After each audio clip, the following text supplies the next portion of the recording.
tasted minutes this year, a highly regarded freshman.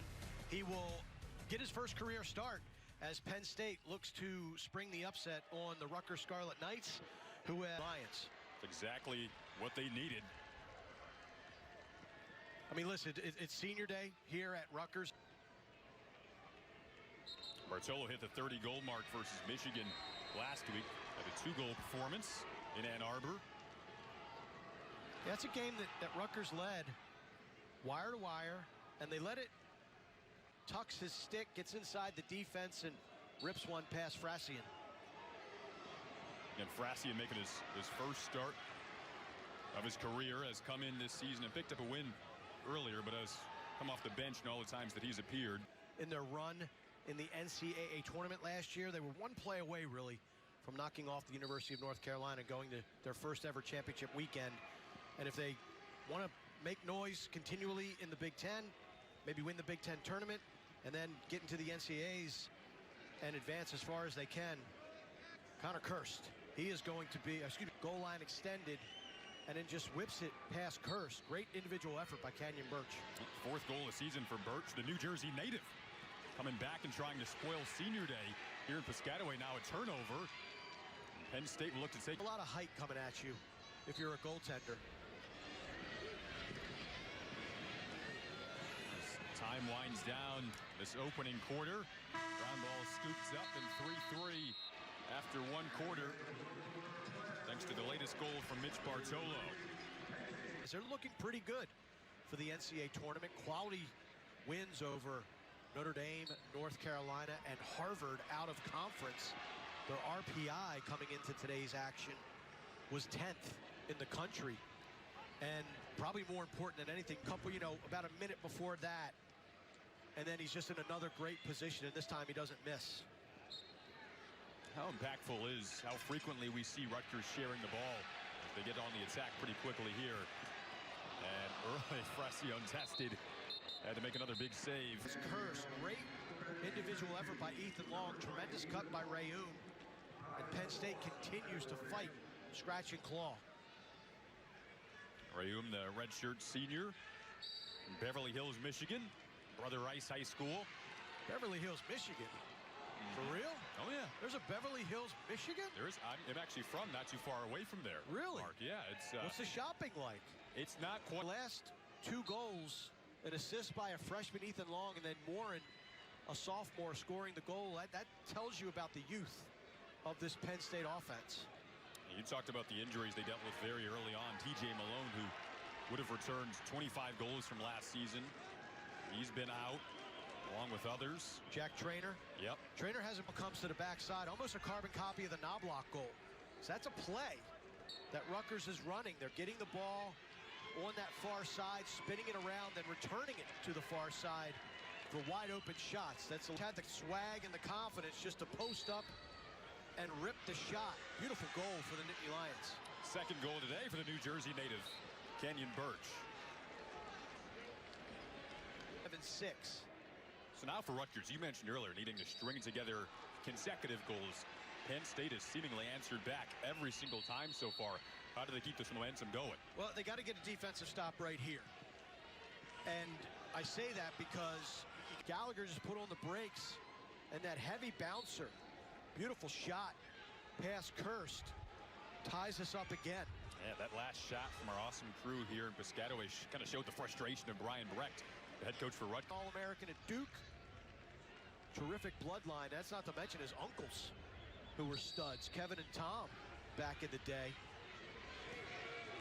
Grant Haas, living up to that namesake, sticks it and gives the Nittany Lions a 1-goal lead. How about the transition offense of Penn State? It's not your typical 4-on-3 break where it's boom, boom, shot. It's Haas coming from defense to offense, and no one really picking him up and scoring in that slow break. Yeah, Haas, the short stick middie, who they certainly give the license to carry upfield like that. Just as Mark mentioned, went undetected there. And now you have a penalty, a lifting play from goaltender Colin Kirst. Kind of felt like Rutgers needed that in that particular moment. After momentum was shifting in favor of Penn State. It's been going back and forth all afternoon. one added up. No, it's not a law firm, and it's not the people that did your taxes, Jason. But it could be. It is the short stick defensive midfield core for the Rutgers Scarlet Knights, a.k.a. their NASCAR offense.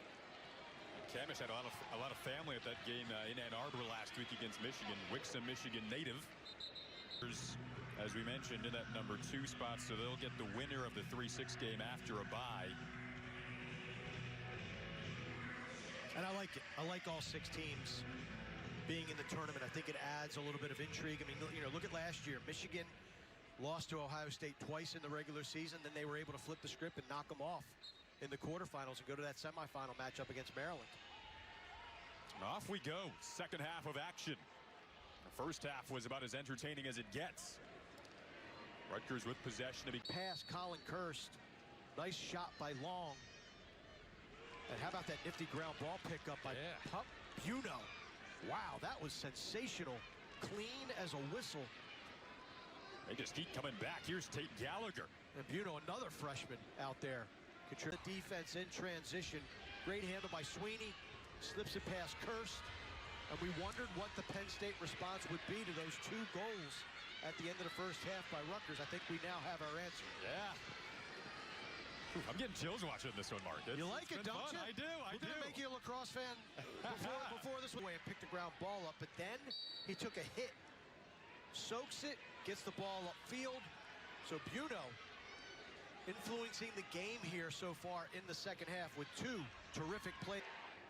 And a beautiful shot puts the Nittany Lions up by 3. Matt Costin had a hat trick in the loss last week to Hopkins. Now he has his team up 3. Booze cascading down from this crowd here at Rutgers. I believe they announced unnecessary roughness prior to the break. So Rutgers man up for a minute.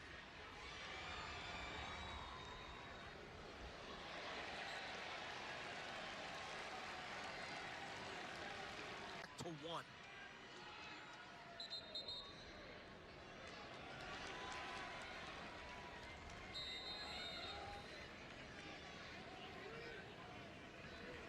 Again, that 2-goal edge for Penn State was the largest that any team has held this afternoon. Farm State of success.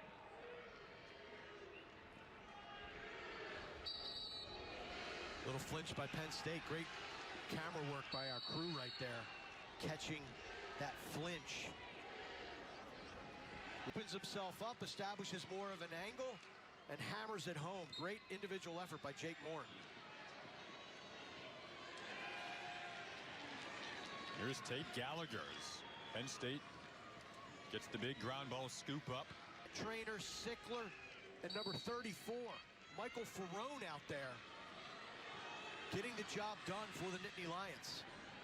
So Mark Sickler, the latest tally for Penn State. The Nittany Lions are up 14-11 with 10.5 to go in this 4th quarter. Ross Scott trying to yards. Like I said, Jason, in lacrosse, the ball doesn't lie. Yeah. Rutgers fans will be tweeting that out tonight. That's hard to see as an official, and I think the refs have done a really good job in this game, especially with keeping control and being consistent with the behind-the-play calls, the late hits, the unnecessary roughness, but that's one you got to get. That's true. Pup Buno, I think the goal was waved off for Knobloch because he was in the crease before the ball crossed the goal line. In lacrosse, Ross Scott coming up big. I like how they moved him up top because you got to respect his feeding ability in addition to his shooting. It had been behind the cage as he usually is. There's a bouncer heading towards the net in a dangerous overtime. And 4 minutes on the clock. Tied up at 14 after 4 quarters of play. Who can get the first big possession? It's scooped up off the turf by Rutgers. Now Jared Jean Felix with his eyes up looking downfield.